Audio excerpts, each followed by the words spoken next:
Hello, everybody. Welcome to Aquarius Rising Africa. Happy to have you all here again today. And welcome, HILLIS. You've been on a few times before. Good to have you back. And of Yes, course, thank you. BRICE. Looking forward to chatting about a super interesting topic today, which is the lost continent of Mu. So, as I said to you guys, I have less than zero knowledge about this topic, but I'm always loving learning and interested to know Wait, what's going on. Yeah. I just realized So, what you said. You said you have a less than zero knowledge about this yes. topic. I mean, let me just say that I think you have a little bit more than zero. I mean, there's some intuitiveness. I believe we all have. It's innate. So you're not starting from Well, less than that's zero. what I mean, my whole life from when I was born is based on intuition. I Yes. have to tell you that. So I have no doubt that intuitively, yes, but in terms of having come across it or even read about it, listened about it, no, never done that. Mm. I didn't even know up until a few days ago it existed. But I look forward to hearing what you guys have to say. So I'm going to hand it right over to you all. And I want to just say hello to everybody in the chats before we go any further. So if I've got Charmaine and Linda saying hi. So yeah, nice to have you guys in as usual, our usual suspects. I know. We've got a Good to really cool have you group all of here. people, of gossipers and truth seekers through gossip. And I have to say, Hillis and I have become friends over this past year, and I had never heard of Mu either. You know, we all know about Atlantis, we all know about Lemuria, but I'd never heard of Mu until Hillis presented me with this topic and said, "Hey, let's talk about this. Let's do a deep dive." And I have been just inundated in this information. And I have to say, we said this on my channel and Hillis's channel.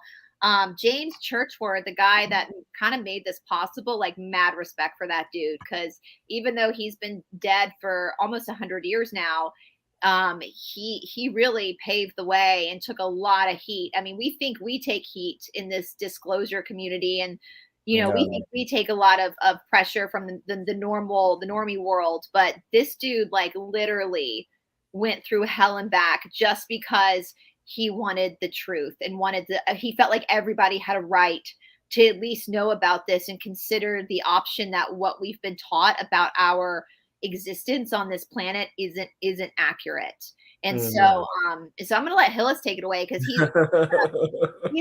the one that brought this to us all. So I am learning to be a teacher of this topic because there's so many parts to it to really understand it. And from my background as a psychic medium, as an energy healer, Reiki practitioner, one who has been attuned to Lemurian light energy by way of Sirius, there's this connection there.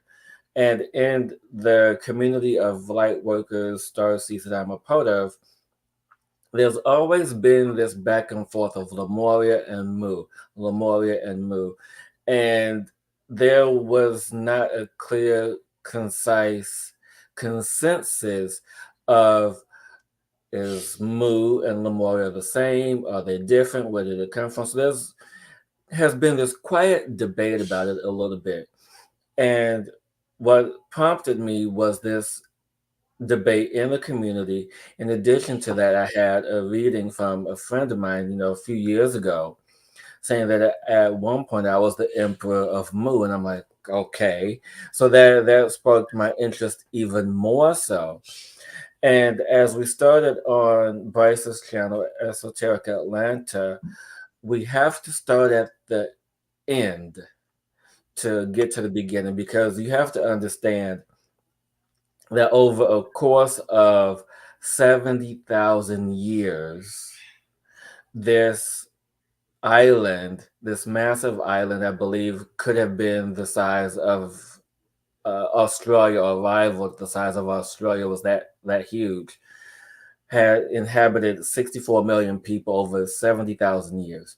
And in that time period, there's been people settling colonies, religions have started. You know, there's this debate of, is this land mass called Mu the Garden of Eden? And so there's all this energy of debates about what it is, where did it come from.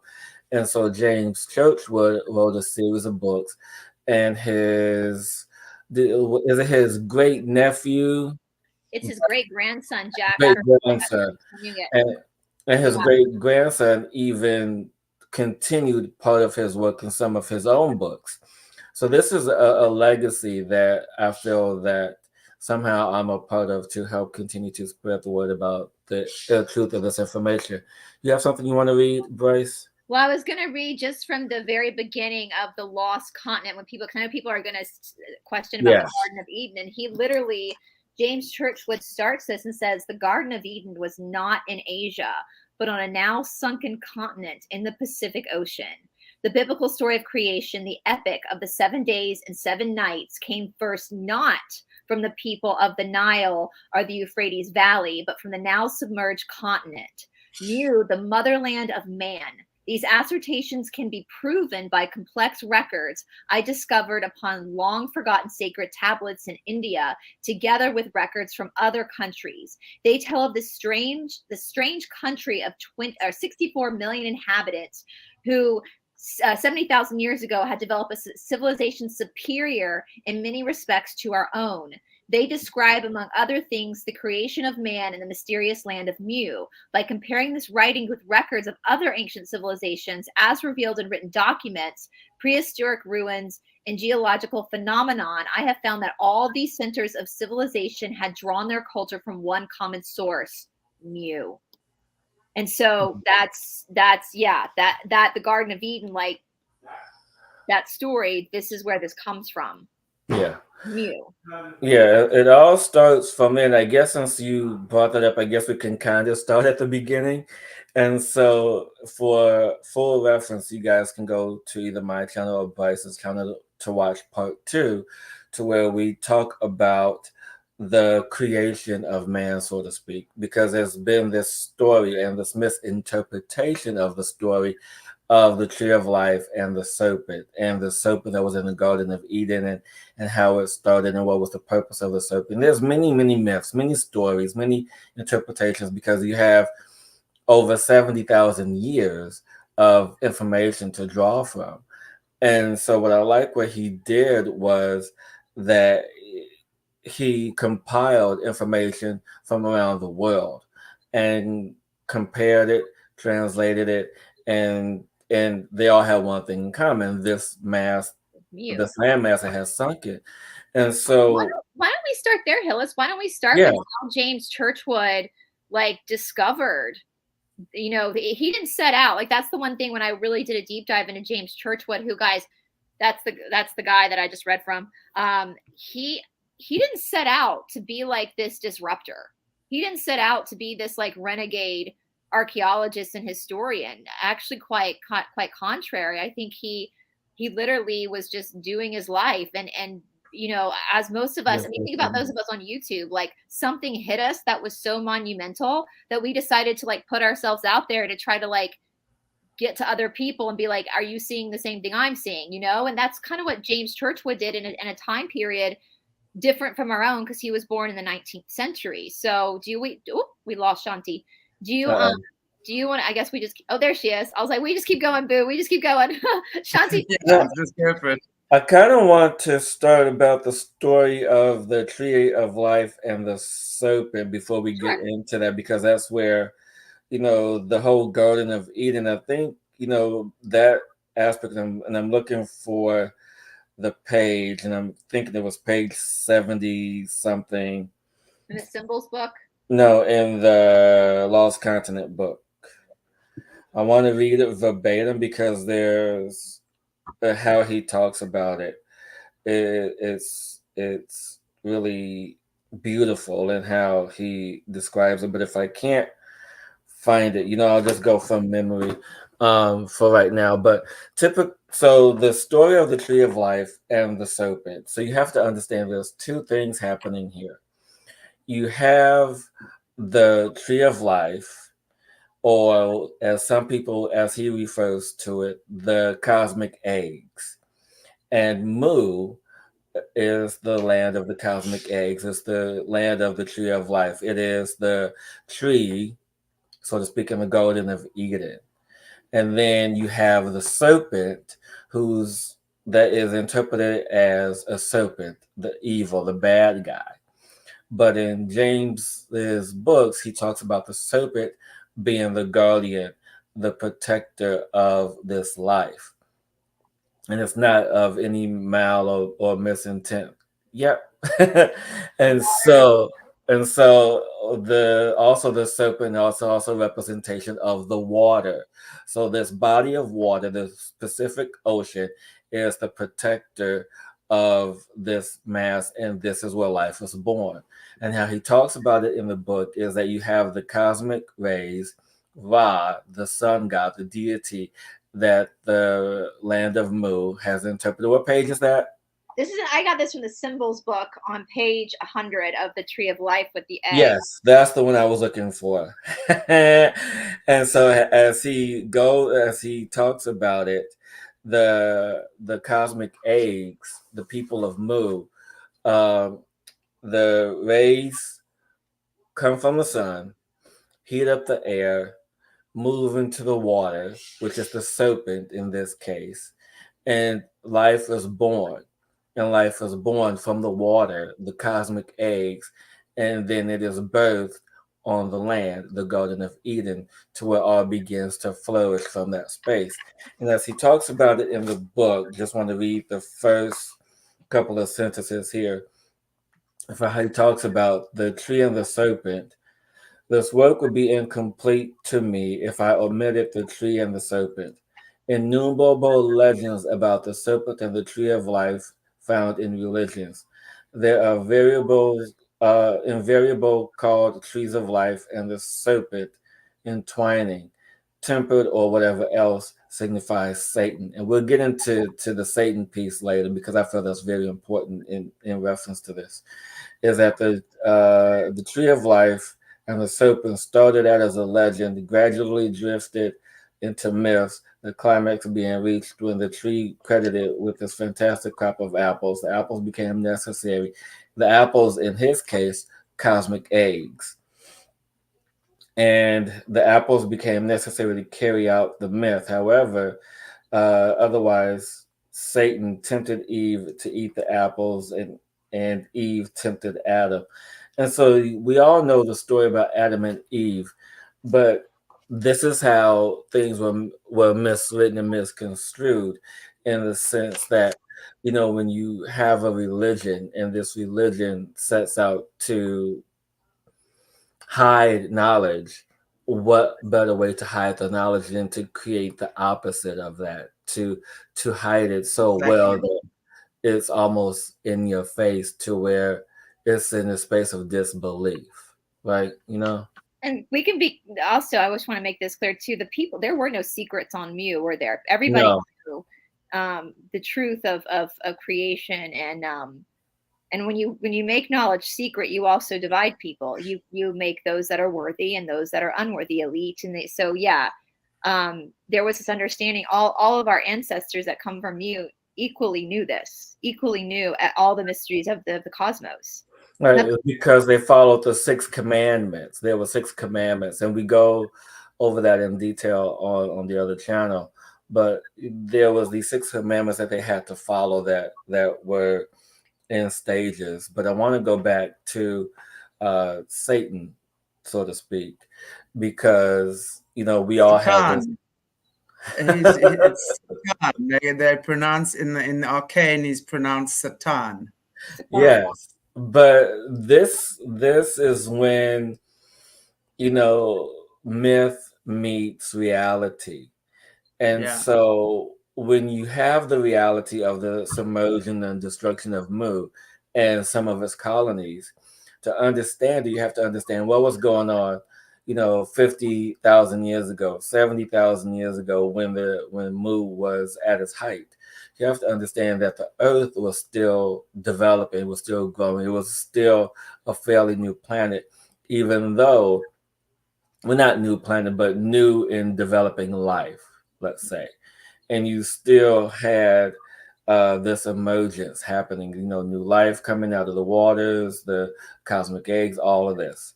And so 12,000 years ago, Mu started its submerging, and it began to separate into separate land masses before it ultimately sank. And the reason for this is because at the time there was gas belts underneath the land mass running through the planet.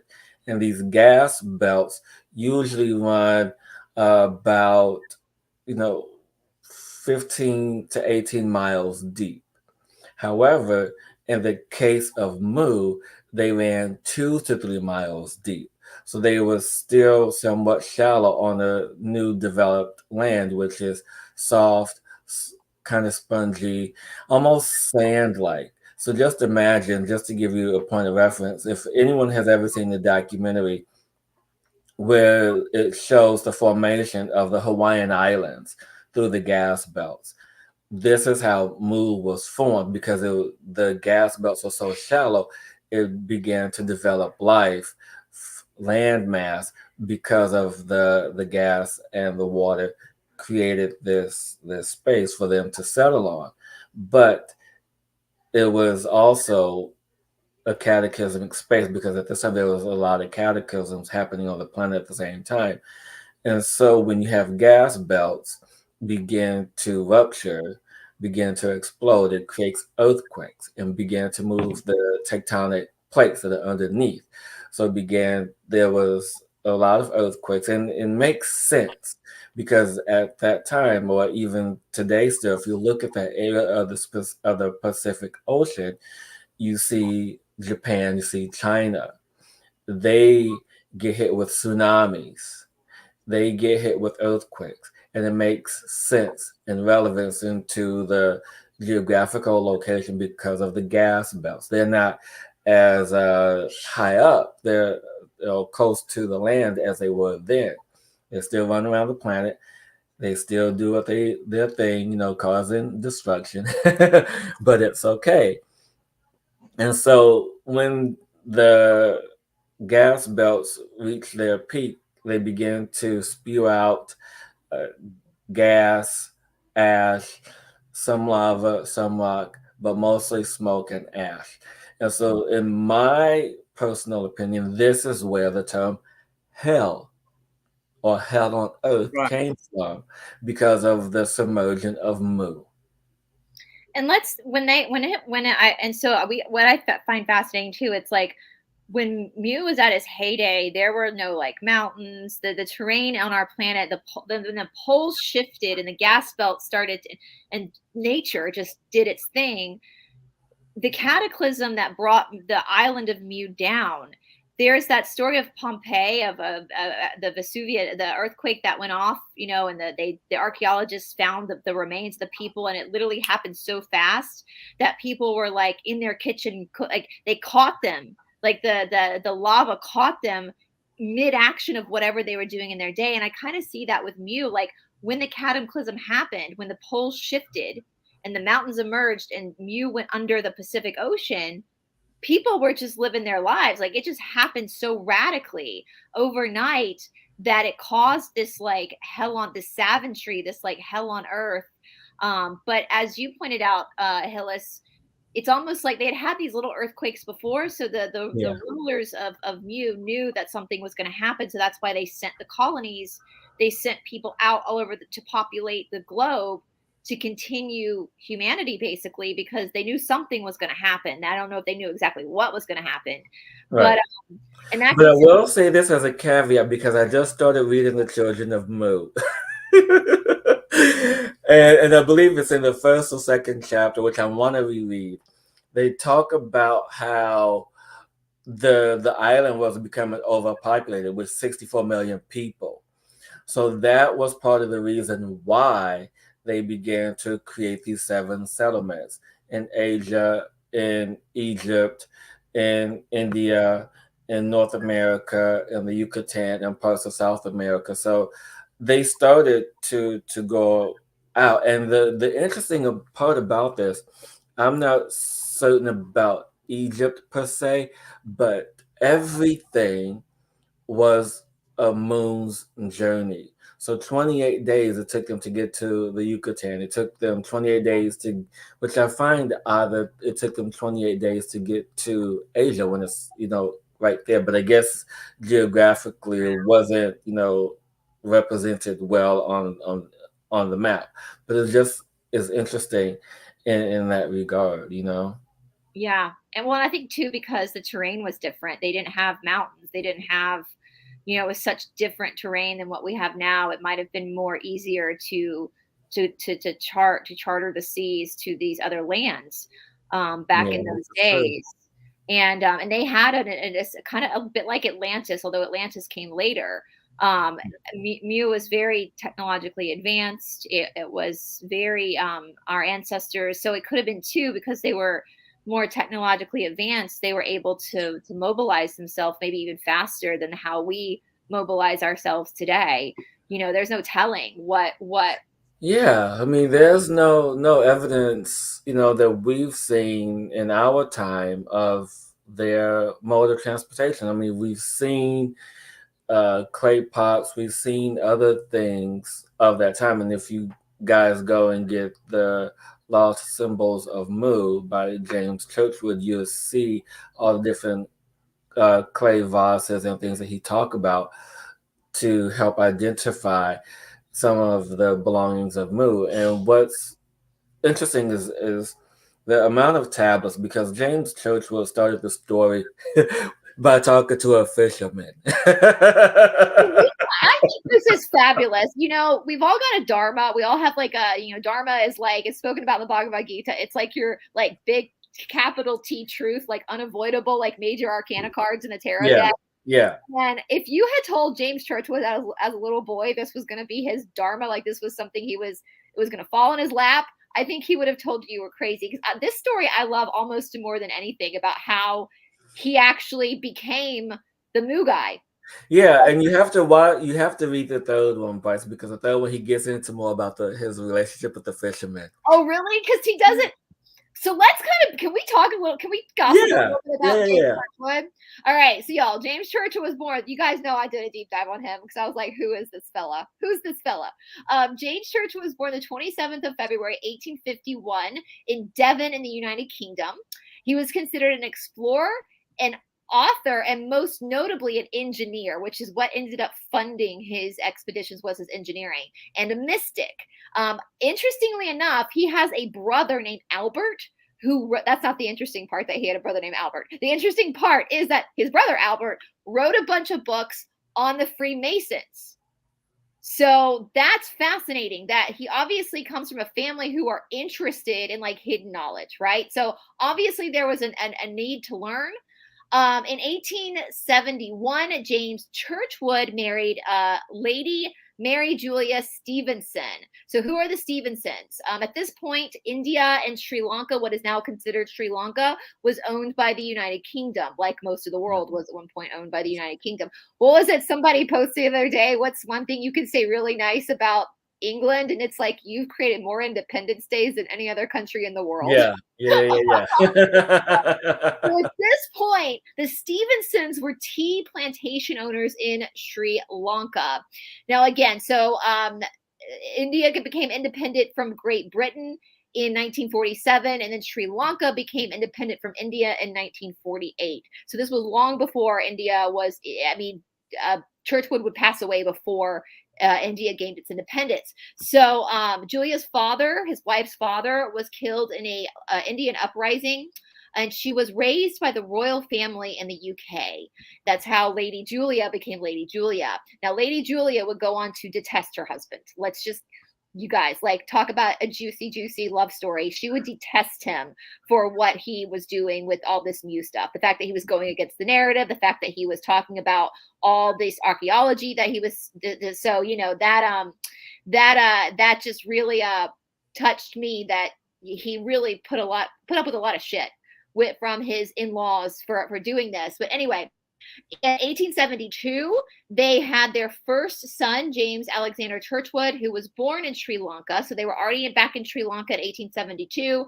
In 1879, James Churchward starts his Pacific exploration. We know that he had an uncle Churchward, who worked as a consulate for the Samoan people. So he himself did have family members that were at a lot of these ports in the UK. So he had access. So I think that's why how the universe sets people up sometimes is it gives them a path to where they're supposed to do what they're supposed to do. So all these details, I put in my notes, put Churchward in the perfect place to do the work on Mu. So you want to take it away, and then we'll get into the Laplacians and his communication with another Mu guy. But do you want to talk about he became friends with this like Rishi fisherman? Yeah, the Rishi fisherman. And so how this relationship started was creating curiosity, because this Rishi had access to this information, these tablets. And let me pause for a second, just so our audience knows, because sometimes I forget that our audience might not have the education in Indian culture that I do. A Rishi is a holy man. So in Rishis are like very important holy men. But with that, like high priest, like a high priest, right? So you have the Brahmins, who are also like priests, but then you have the Rishis. And so, and the way Indian culture works is you could have a holy man who's born a Rishi who's also a fisherman.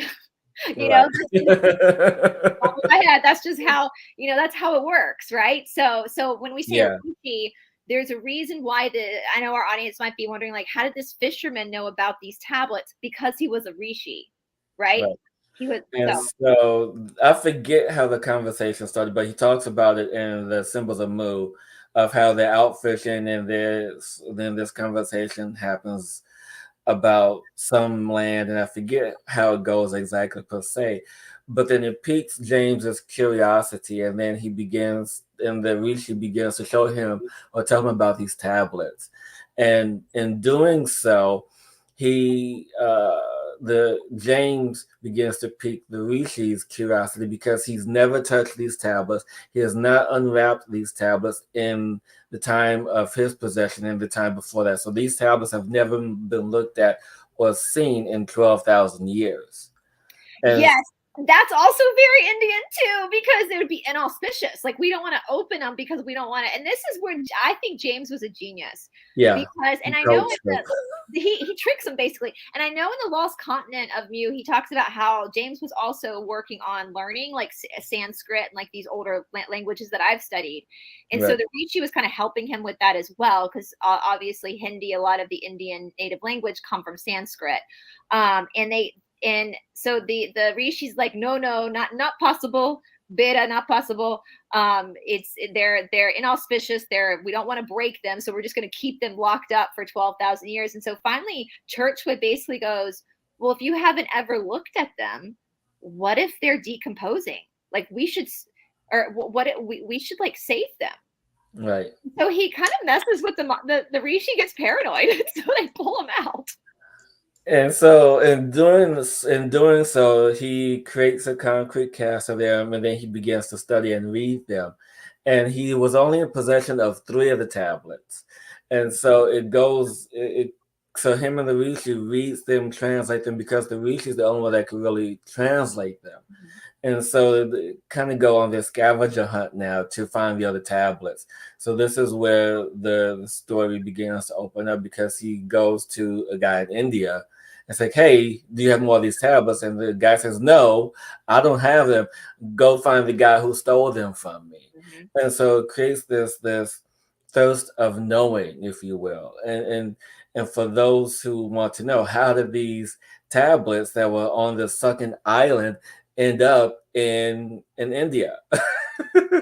And basically all their tablets all over the world. It was the Nepals, right? The brethren of the Mu that were sent out, the priestly that wrote everything down. Exactly. The sacred writings, the sacred writings of Mu is what it's called. To preserve. How many tablets were there in total? I mean, there are hundreds. There are hundreds of tablets. I mean, there's how many been discovered? Let me rather ask how many have been discovered. So as far as I know, I believe it's close to 1,000 because of how they're Right. numbered in the lost symbols of Mu, because of how they are numbered. And they started off with 3 and ended up to being 1,000 because in the Nevin tablets, and James talks about who Nevin is in the Children of Mu, and he discovers all the Mexican tablets, and most of the Mexican tablets are found in the Yucatan. But to help you guys understand, how did this information get in India? It's because that India is one of the 7 colonies or settlements of Mu, and the information went from Asia/Japan, well, not Asia, but Japan, and then Egypt had a settlement. North America had a settlement. What was the other ones? I can't remember right now. But just hot spots all over the world were pretty much. Yeah. And the reason why they ended up there in India, because that's the settlement. And then Indians don't throw everything away. They never throw anything away. Also, I'm the Ramayana, like that's one of my favorite texts from the Hindu library, and I have always studied the Ramayana from more of a metaphorical approach, but that also is a story from Mu. There's references to Mu in the Ramayana, which that's Hanuman. They get into like the animals, Ganesh. So there's a lot of symbolism. Yeah, in Hindu culture, out of all of the cultures, I think India probably still kind of carries a lot of the traditional. Yeah, in their traditional teachings of Mu. Yeah, because they have most of the tablets, and part of the reason the Buddhist monk religion exists is because of Mu, because the tablets were taken there. They were in Brahma in that aspect, and then as time evolved, as the earth began to develop, the tablets were in Tibet, and this was before the mountain range, because of the gas belts, grew. So everything was accessible. And so reason why I bring up the Buddhist monks is because that they had these teachings that Jesus eventually learned, and Jesus learned and was teaching the original religion of Mu, which at that time was called Osirian religion, because at that time Jesus was around. It was because he was around during Egyptian times, late Egyptian times. And so that's where he was in Tibet, learning basically the sacred writings of Mu through the way of the Buddhist monk religion, by way of the Osirian religion. And we can get into the whole religious aspect, because that just really convolutes everything that we were learned and taught. But that's how and why they ended up there, because India was one of the 7 settlements. And I want to answer Liddy's question. Did they call the Native Americans Indians? No. They were all Mu people. They were all from Mu. They were all that's the well, there is, so they won't call Native Americans. So anyone who departed the island of Mu were called Mayans. Mm-hmm. So it didn't matter if they were in India, didn't matter if they were in Egypt, didn't matter where they were in the world, North America, South America. There were no Americas. At this time, you have to think this was 70,000 years ago. There was no name of any other landmass other than Mu. Mu and the other colonies. They were colonies. That was it. So anyone who left the island of Mu was called Mayans. Yeah. So this is why we have the Mayan culture in South America. This is why that term is so prevalent and so strong, because they left Mu. Yeah. And I haven't gotten that far yet in the reading to really understand why, but anyone who left the continent or that landmass was Mayan. And Sonia, I would challenge you on that, because the Bible was written by the Freemasons, honey. So the real Bible. What was that, Caleb? What it thoughts about being said Jesus? I don't agree. Yeah, and so And I'm going to add to what you just said in regards to Jesus. You have to understand that anyone who has studied religion, anyone has gone to, and I've never been to theology school, never been to any of that. First thing is that I want you guys to know that Mu was a monotheistic culture. They only worshipped Ra, the sun god. And in that, it wasn't in the terms of idol worship that we know and think it is today. When they worshiped their god deity Ra, it was because he was the cosmic force. That's all they knew, and he was had the power of what we call the four primary forces, or the four creative forces, the primary builders. We'll get into that later. But you had Ra, God, energy, sun, and they worshiped the symbol of the circle. And the reason for that is so they could be reminded and embody that energy and power. Yeah. But Jesus learned everything that he learned from Mu by way of the Osirian religion, which is the religion of Egypt, which is the religion of Mu. And so as he moved through time, Can I add something to that too, you guys? If you read the missing books of the Bible, which are way more informative, yeah, the Bible that we have today is written by the Freemasons. Absolutely, we've already done deep dives onto that.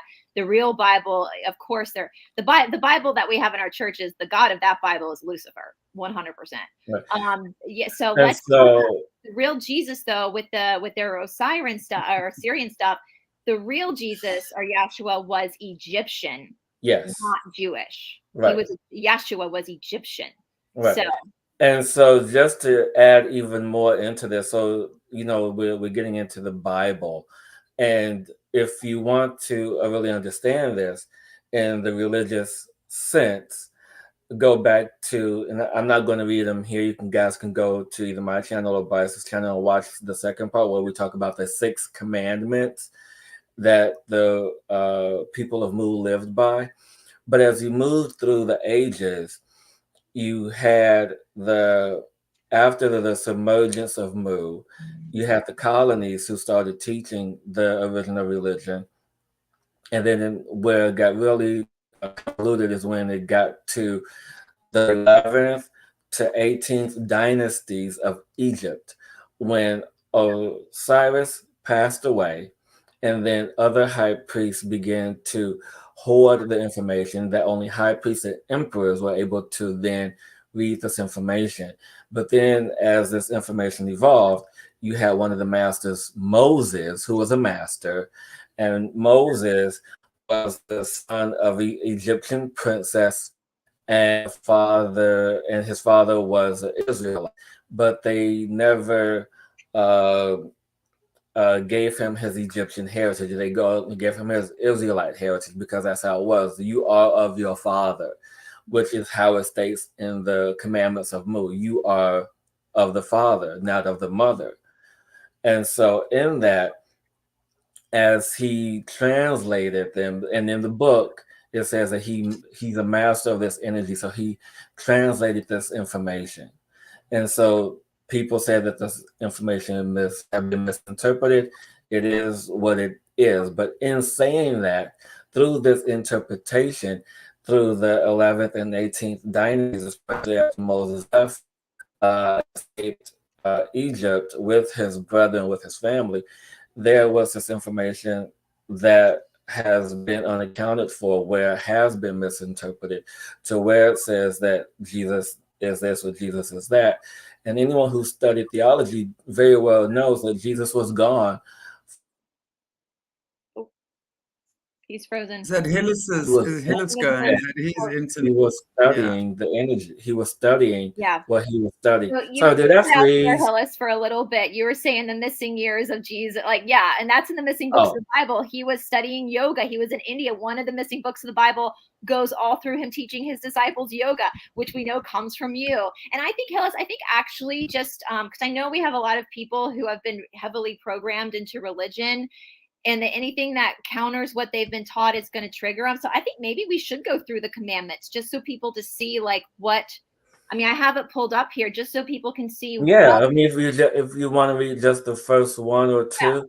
The Yeah. first commandment of Mu was, man was taught there was a supreme being, infinite and all powerful, that it was the creator who created all things above and below, that man was created by this almighty being, and having been created by him was his son, that his almighty was man's heavenly father, right? So one God, that we all came, that sounds just, that helps you, that really helps you see like that they were, this is not say. So for the people who are having, like, they were worshiping one God, one creator, right? 2, when man was created, the creator placed within the body of man a spirit or soul, which never died, but continued on throughout eternity. Your eternal soul. 3rd, when a man was created, it was ordained that his material body should return to the earth from which it was taken. When this material body died, it released the soul, which went into the world beyond, there to wait until it was called upon to occupy another material body.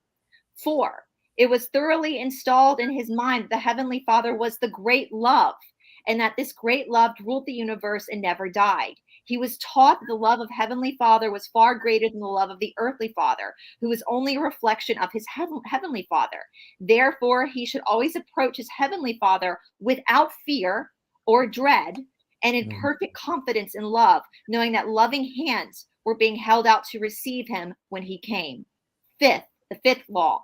When he was taught that all mankind were created by the same Heavenly Father, and therefore all mankind were his brothers and sisters and should be treated as such in all the dealings with him. 6, finally, he was taught his duties on earth, how he should live to prepare himself to become fit to pass into the world beyond when he was called. He was especially reminded he must follow the paths of truth, love, clarity, chastity with perfect love and confidence in his Heavenly Father. And so I think that that's pretty powerful of what our ancestors and Mu believed. Yeah, I mean, in essence, the golden rules. I'm sorry. the 6 commandments sum up how we are to live here and what we are to encounter here. And one of the things that's coming to my mind right away after you say that is, and I don't know what page it's on, but maybe you can put the symbol of the Ankh. Shanti's probably got an Ankh on her. Right. So I want to. So the Ankh is comprised. There's an Ankh. Yeah. So the Ankh is comprised of 2 symbols. That's the modern day Ankh, the one that you have around your neck, Shanti, but it's comprised of 2 symbols. It is comprised of the first symbol of the deity Ra, which is the circle. The second symbol is the symbol of the cross. And it's the traditional equilateral cross. When I mean equilateral, it's equal in both height and width, so it's the same. And so, no, not that one. That's the no. No, I mean, I'm looking for the Ankh, but you said as you were getting. Okay. Oh, sorry. And so the cross represents the 4 primary forces, or the 4 creative forces, which were charged in creating the universe. They have been charged in bringing order to what was then chaos in the universe at that time. So you have to keep in mind that at the time there was chaos on the planet, 4 primary forces coming here to bring order to all that was chaotic. So we talk about Satan, we talk about all this energy. They were charged to bring order to all of this. And so when you see the Ankh, it represents the energy of the spirit overcoming the material, meaning that the spirit takes charge of the body. It's that life force energy of that. And so when you see an Ankh, it's not of the traditional sense in what some may believe it to be, some may not. Right. It's not some modern day Egyptian symbol that the Egyptians created, not at all. There's so much more to it than that. But yeah. Right. It comes from Mu, and that was the meaning of it. And so when you think of all the symbology that we have in the world, it is loosely based on what the original teachings or the first civilization on this planet. This I highly agree. evolved people. And what was even more interesting about this, because after Mu was submerged, after Mu fell, there are 7 colonies, and actually the colony in the Yucatan fell 4 times before Mu submerged. And so with that energy, you have the world that's in chaos, the world that's in darkness, and then you have a Brahma that de-evolved into cannibalism and savagery. Yeah. And the reason for that is because world of darkness, what are you going to do? Yeah, you're panicking. I cannot find. But anyway, that's fine. Somewhere, you guys know what an ankh looks like. And I should bring up too. When we're talking about the Yucatan, I don't want to go without really talking about Augustus Le Plessis, who was another. In the 1880s and 1890s, we know that James Churchward began corresponding with Augustus Le Plessis. Now, who is Augustus Le Plessis? He's a British American archaeologist and photographer who studied the history of the Yucatan Peninsula.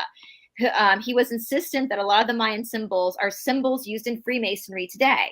Yes. So we know that, and I agree. Casey said, like, only light can create. Only thing that can, and that's what scares me the most about this Great Awakening, is that so many people want to just destroy everything that's been corrupted. But if you do that, you're literally going to just leave us with nothing, because nothing was created by darkness. Everything was created by the light. The darkness exactly. For sure. So we see that with he realized all these Mayan, in the Yucatan Peninsula, symbols were being used by Freemasons in secret. Right. And you also have to take an account to the great altar that they found. And I believe it's like maybe close to 6 feet tall, that has all the symbols of the land. And so, when you see this stuff, it just makes sense. And sorry, but it just, no, you're good. Just have to interject. And one of the things that just sends me chills, I wish I could find it, is in the first book, in the Sacred Symbols of Mo, wish I could find it. But there's this totem of a whale. And this totem, when you look at it, and if anyone knows what First Nation totems look like, what First Nation symbols look like, and in the book, he talks about how the coloration was red, black, and white. And if anyone knows anything about First Nation here in the States, you know that those are their primary colors. And this totem is over 50,000 years old, and it was a symbol of the First Nation. And I finally put two and two together to where I saw the First Nation, the indigenous culture of the First Nation, and the first civilization of Mu. And some of the people that I know that are First Nation are fair skinned. Some of them are a little bit lighter than me. And I'm like, this makes perfect sense. How come up? It's just in all of this. So when Le Plessis, when he talks about his findings and gets together with James Churchward, this is how all of this started. It started with him finding 3 tablets and began this search on wanting to know more. And this is what this is. It's about sharing this information. Yeah. And the most beautiful thing, you're right, with the Native Americans, we've been conditioned in our generation to think that Native Americans were darker skinned, and that's not true. That's not necessarily true. I have a textbook here from the early 1800s. It was a history book for kids, and they talk about the Native Americans being all races. And when I actually, on Gnostic TV, which Hillis is my guy for Gnostic TV, I won't give too much away. You got to go to Gnostic TV to see this, but I covered the Moonite people, which, and this isn't giving too much away, but the Cherokee Nation, where I live, were very insistent that there were white tribes in blonde-haired, blue-eyed people in America. Like, there were tribes and so it's very contradictory. We know why they teach us a false history. It's to divide us, and it's to make us feel like one person has ownership over one land and one person doesn't. But if we all knew that we came from that we all came from the same source, then we wouldn't need countries. We wouldn't need borders. Right. We wouldn't need, when we would realize that we were talking off camera, I do think that, we do have extraterrestrial intervention. I do think that as well. But that came, but the Earthling came later. That came later. The Earthling. Do we want to talk about how they were like one race on Mu, the original people? Do we want to Yeah, for sure. Because, and I was just thinking that too, because, you know, the one race, you know, there, and as James Churchward describes, there was 64 million people over a course of 70,000 years on this land. And the land was divided up into 3 sections with 10 tribes. 10 tribes and 7 settlements. And if anyone knows anything about food, you can tell a culture by the cuisine. And if you look at Asian food and Mexican food, they're very similar. And the reason why I thought about this, because he was, I think, yeah, it was a play Gion where he talks about how he was in the Yucatan and he saw information that connected Mongolia, the Mongols, to the Yucatan. Yeah. So there's no division, there's no borders when it comes to this. Yeah. Because the 64 million people wanted other places to live by also orders of the emperor, if I'm correct, in that space. And so these 10 tribes, just like the Native, what we call Native Americans, and what really gave me pause in all of this before we really get into the 10 tribes. I told this to Bryce, and I'm telling you guys today, when we did this first episode, I do not watch award shows anymore. I used to watch them for entertainment purposes. I used to watch them, you know, just for whatever. But they have the Oscars on this year. And I was in the kitchen doing my thing, and I was told, look up at the screen. And I don't know what tribe, I can't remember what tribe it was, but they were having drum circle, playing the drums. Beautiful drum circle on the Oscars of an indigenous tribe on stage. I was just like blown away by this. And they're doing the camera work, and you're seeing the tribes, you know, playing the drum, and then they take the camera from a front side shot of the stage to an above shot on the stage. And this is when I first started reading the book, The Symbols of Mu. And on the drum was a rectangle of a red rectangle, and that just blew me away. And the reason why it blew me away is this red rectangle is the symbol of Mu. I don't know what page it's on, but it just blew me away that this common symbol, this very common everyday shape that we take for granted, was the symbol of Mu, and it was painted red.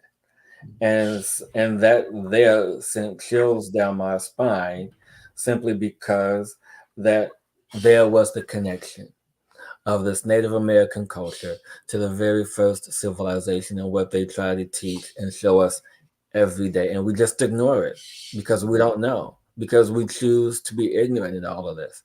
But I'm not choosing to be ignorant in this anymore. Hopefully. And that's the thing too, that just shows you how deeply programmed people are. I mean, I thank you, Caleb. He was saying like red, black, yellow, and white according to the Cheyennes. Yeah, I mean, that's this history book. Like, and sometimes as Americans, we're so conditioned to believe that Native Americans were darker skinned that even when we know the truth, that no, and the Cherokees were telling us, the Cherokees were like, they're white tribes over there, you know? Yeah. It's our history. Can I read this really quick, if that's okay? Yeah, go ahead. So just so you guys understand that the language of Mu, can't wait to get to the third book. They compare the heretic language of Mu to Greek alphabet and to our alphabet to today. But what it says is that the heretic letter H, wrong one. That's what the heretic letter M, pronounced Ma or Mu. The U is pronounced as in German U. The alphabetical symbol of Mu, the motherland, it is also the symbol for the mother earth, land, country, empire, anything pertaining to the soil. So yeah, that's the symbol of Mu. Yeah, and I was actually putting my notes, Le Plesian. I mean, the fact that, and we don't really know how they got in contact with each other, but he was one of the first people to start saying, wait a minute, what we've been told in school is not true about our history. Like when he was going through because he was finding these references to Mu, he was finding these, and he was like, the cradle of civilization is not Africa. It's not. That's a false narrative. And so when James Churchward connected with La Plesian, they were able to kind of put their work together. Now, of course, Churchward, in 1914, Churchward did move to Connecticut with a $6 million win from a lawsuit that he won over patent infringements with 31 patents he had as an engineer. So the dude patented a bunch of engineer stuff, and then it got infringed, and so we sued him. And he got $6 million in 1914, which I don't even know what that would be worth today, but that'd be a hell of $6 million today is a lot of money. But he was able to take that money from those wins, and like fund the rest of his own explorations. And guys, this is what gets me too. Like his wife hated him. She hated him. And part of me is like, part of me kind of feels like, listen, sister, like, I get it. Like, he won all this money and he like left you in Connecticut. Like, I would be a little pissed too. I'd be like, you won't give me some of that money? At least send me to the spa,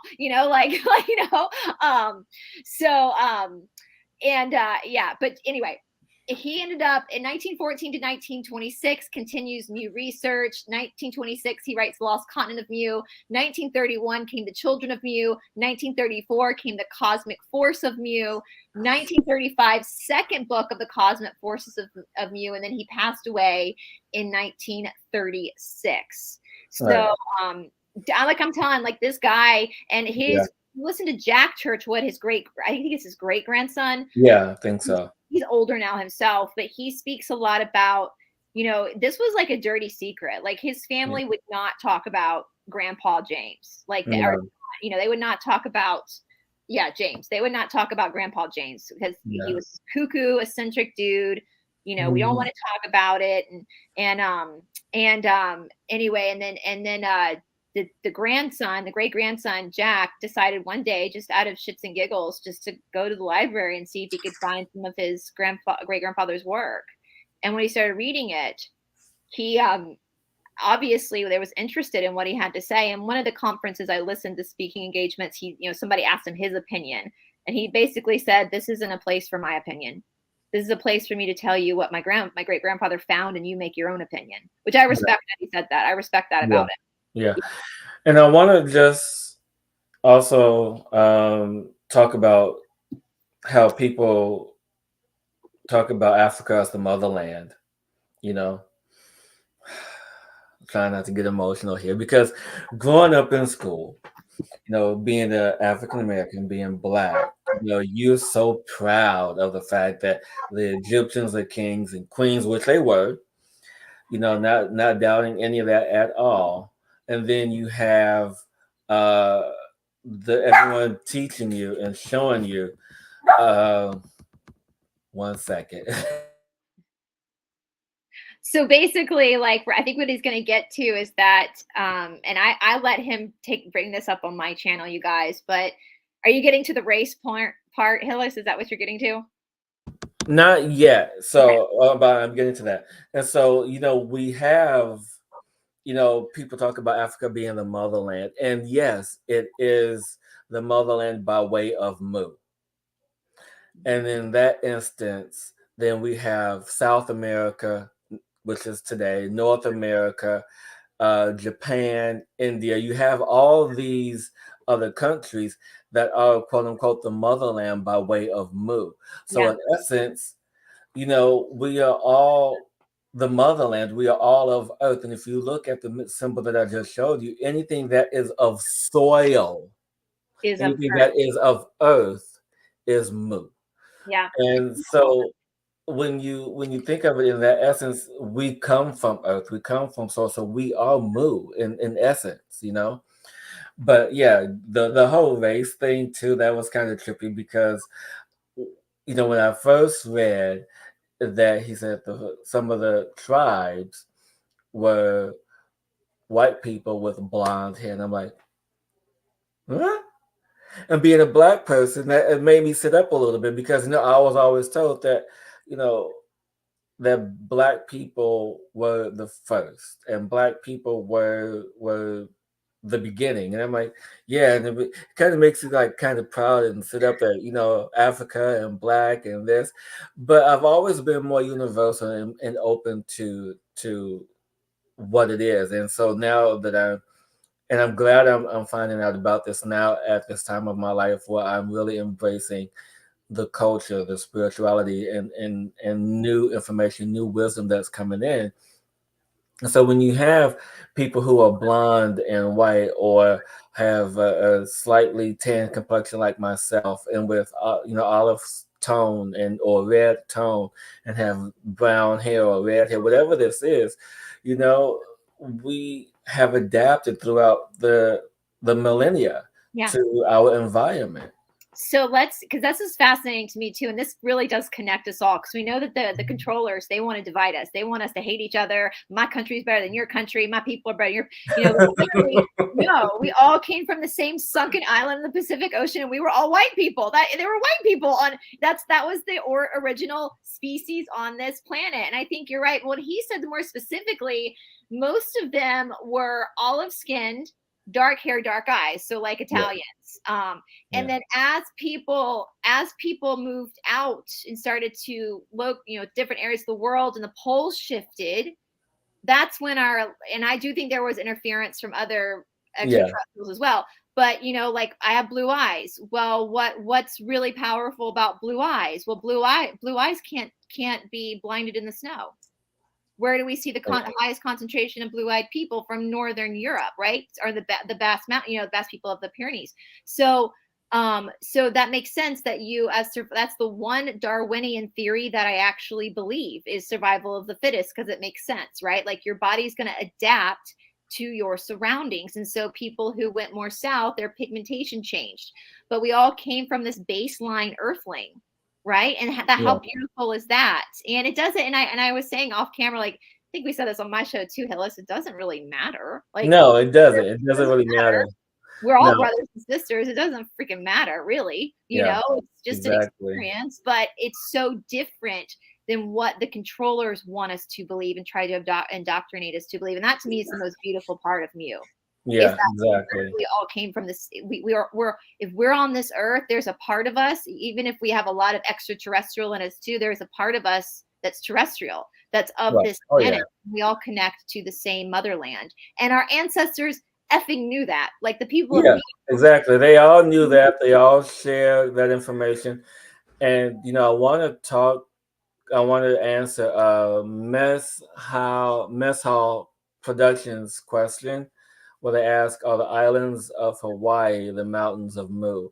So scientifically, no, because I remember watching a documentary a while ago where they talked about how the chains of Hawaii were formed, and so in my opinion, Mu was formed in the same way, where there's a gas belt under Hawaii and it's relatively close to the surface of the ocean, meaning that the gas is spewing out of the ocean. And this is constant evolution, constant island creation. So you have these island chains that are being made the same way that Mu was, but I feel that it's a bit more evolved to where it's a bit more stable, in essence, that it's not going to, be submerged anytime soon. And of course, the island chains are broken up in order for it to support the weight, the mass that it needs to support. So no. And then Michelle Cassie. So we come from one source. Yeah. I mean, if you go back and watch and listen to the commandments that BRICE read earlier, you'll see. I mean, there's no difference. I mean, in except for our experiences and what we choose to do. We have free will. That's honestly the thing that really separates us as our choices. But ultimately, we are from one source. Yeah. Yeah, I think, and I know Dragonfly had asked the name of the books. There's quite a few. I held up this one, Dragonfly. This is a great one to start with, The Lost Continent of Mu by James Churchwood. You have The Symbols of Mu. Yeah. And then we're going to be doing soon The Children of Mu. Yeah. If you guys just Google James Churchward, Church, CHURCH Ward, WARD, James Churchward, or just Google Mu, Motherland, or something like that. Or the Nactals, NACCL, is it? AAL, I think, Knuckle. Yeah. Yeah, And that's the Nactals are the priesthood of Mu. They're the priesthood, and they shared information, and they helped to create the other colonies. So I think there's more information about the Nactals on the internet than there is about Mu itself, which I find interesting. So Mess Hall Pride, I think they're different blood types because of extraterrestrial interference. Yeah. But your blood type does give you some personality traits, of course, but I really encourage people to stop identifying themselves more with their nature and thinking that certain blood types are better than other blood types. They're not. Yeah. I know the cabal thinks that, but you know, everything's equal on our playing field. So I would really, just for your health. Yeah, know your heart. Knowing your heart is what's important. Yeah. When I say your heart, I mean your intentions, your desires, the love of self. That's what's important, is your heart. Are you serving other people? Are you good to other people? Are you empathetic? Are you compassionate? Are you open-minded? You know, are you taking care of yourself? That's what's really important. But the blood types, I think, came from extraterrestrial interference. I've been told I'm O negative, and so is Shanti, and I've been told that was more Atlantean blood because there's nothing in it.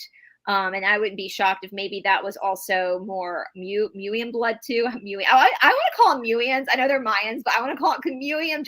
Can we just make it? I mean, like you said, there has been, as of yet in my reading, there has been no official terminology to identify the inhabitants of Mu.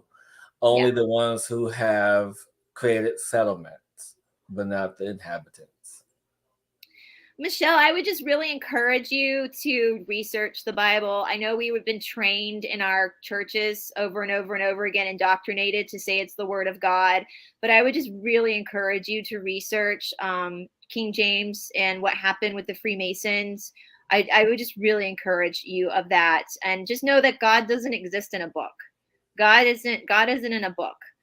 God isn't here. Right. And the Bible is a very violent book, and it's all about blood sacrifices and blood rituals. And I just would be very careful. I would just be you didn't know, because I just thought about something that we could talk about. I mean, they talk about it in the Lost Continent. There's even more talk about it in the Lost Children of Mu. But just real briefly, I will mention this. So in the culture of Mu, there is no sacrifice. And well, there is, but not in the sense that we know it to be. And sacrifice began after the submergence of Mu in two places. In Brahma with the savagery and the cannibalism, but also in the Yucatan.